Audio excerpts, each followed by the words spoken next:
Profesa, yapo maeneo ambayo yanahitaji zaidi kuliko maeneo mengine. Kwa mfano kanda ya kati hapo, mkakati wake ukoje yale maeneo ambayo kama yanajangwa hivi?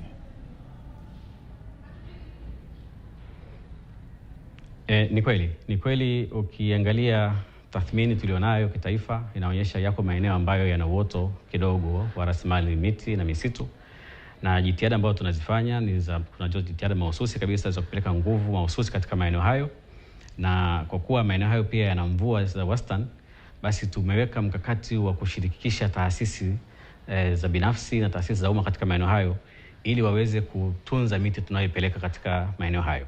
Tunazo bustani za mahususi kabisa katika maeneo hayo, kwa mfano Dodoma, mikoa kama Shinyanga, Singida, Mara, Mwanza.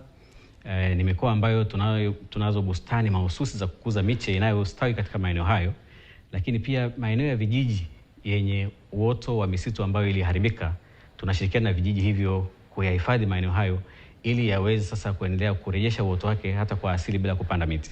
Maeneo mengi ya mkoa wa Singida kwa mfano, tunachukua jitihada hizo na tunashukuru mamlaka za mikoa na wilaya zinaitikia wito huu mzuri, na mikoa yote kwa kweli nchini inatupa support tunapochukua jitihada za kuhifadhi maeneo hayo.